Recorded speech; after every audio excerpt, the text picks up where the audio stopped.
warahmatullahi wabarakatuh. Selamat datang di video ini.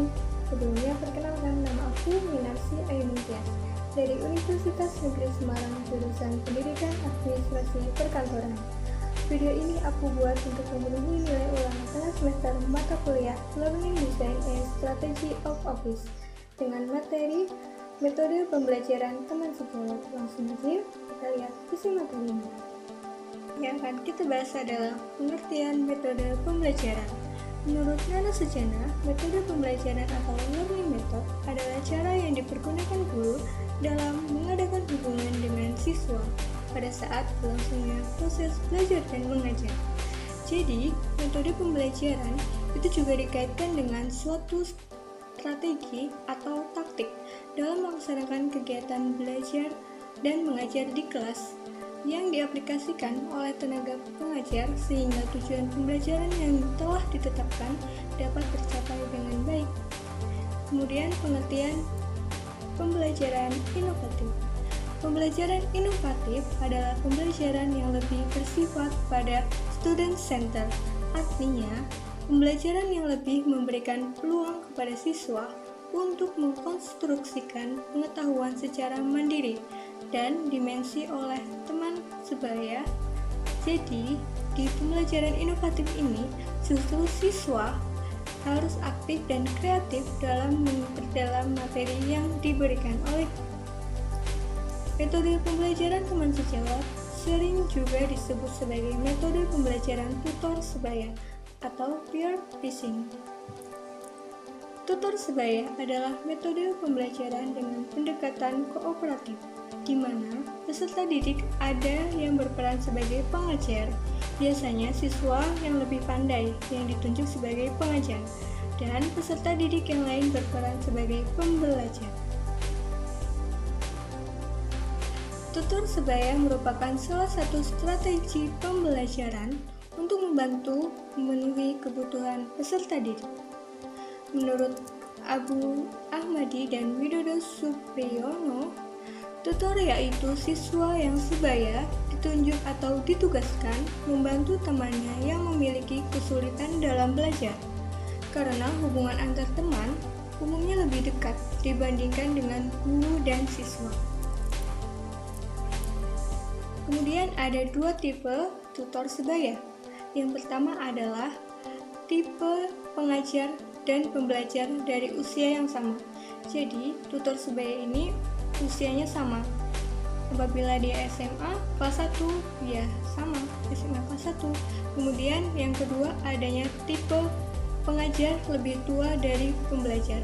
Biasanya dalam tipe yang kedua ini kita kenal sebagai dewan kerja dalam pramuka. Itu tutornya adalah kakak tingkat atau kakak kelas yang mengajar adik kelasnya. Jadi, tutor sebaya pada dasarnya merupakan metode pembelajaran yang menuntut adanya partisipasi aktif dari peserta didik dalam proses pelajaran yang dilakukan. Kemudian yang selanjutnya adalah kriteria tutor sebaya. Adapun menurut Satrianingsih, kriteria tutor sebaya yang pertama adalah memiliki kemampuan akademis di atas rata-rata siswa satu kelas. Yang kedua, memiliki kecakapan dalam menerima pelajaran yang disampaikan oleh guru. Yang ketiga, memiliki motivasi tinggi untuk menjadikan kelompok tutornya sebagai yang terbaik. Yang keempat, tidak tinggi hati, kejam, atau keras hati terhadap sesama kawan. Yang kelima, mempunyai daya kreativitas yang cukup untuk memberikan bimbingan, yaitu dapat menerangkan pelajaran dengan teman sebayanya. Selanjutnya, materi atau manfaat tutor sebaya. Manfaat tutor sebaya menurut Dosuwanda sebagai berikut. Yang pertama, memberikan pengaruh positif, baik dalam pendidikan dan sosial pada guru. Yang kedua, merupakan cara praktis untuk membantu secara individu dalam membaca. Yang ketiga, pencapaian kemampuan membaca dengan tutor sebaya hasilnya bisa lebih baik. Yang keempat, jumlah waktu yang dibutuhkan peserta didik untuk membaca akan meningkat. Selanjutnya adalah prinsip-prinsip tutor sebaya yang disampaikan menurut Ahmadi dan Supriyono. Yang pertama, adanya stimulasi belajar. Pesan yang diterima siswa dari guru melalui informasi biasanya itu dalam bentuk verbal, visual, auditif, taktik, dan lain sebagainya.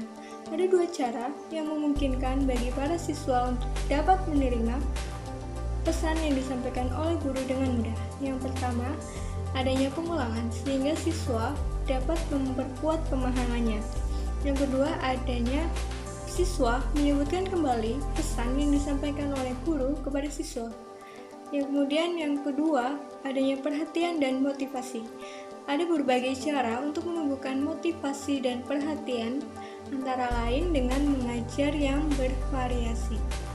Misalnya, melalui pertanyaan-pertanyaan kepada siswa, memberikan kesempatan siswa untuk menyalurkan keinginan belajarnya, dan menggunakan media sebaik mungkin untuk menarik perhatian siswa, bisa seperti mempresentasikan video atau foto dan lain sebagainya.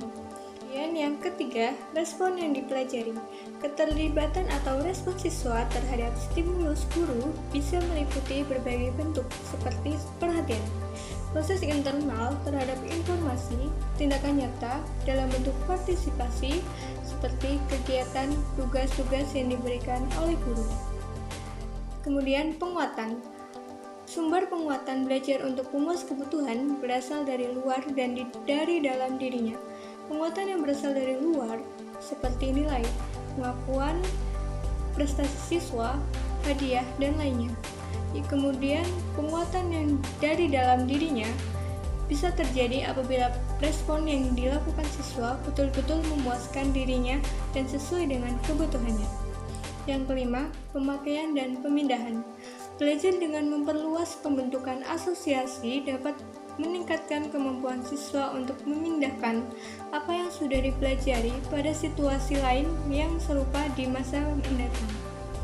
Asosiasi dapat dibentuk melalui pemberian bahan yang bermakna, berorientasi kepada pengetahuan yang telah dimiliki oleh siswa, seperti memberi contoh yang jelas, memberikan latihan, pemecahan masalah yang serupa, melakukan dalam situasi yang menyenangkan. Yang berikutnya adalah langkah-langkah tutor sebaya. Menurut Purnomo, langkah-langkah tutor sebaya terdapat 5 langkah. Yang pertama adalah tahap persiapan. Tahap persiapan meliputi pemilihan materi. Memilih materi yang memungkinkan materi tersebut dapat dipelajari oleh peserta didik secara mandiri. Materi tersebut dibagi menjadi sub-sub materi. Kemudian pembagian kelompok. Bagilah peserta didik menjadi kelompok-kelompok yang akan disampaikan oleh pendidik. Peserta didik yang lebih pandai diadakan di dalam setiap kelompok sebagai tutor. Kemudian pembagian materi.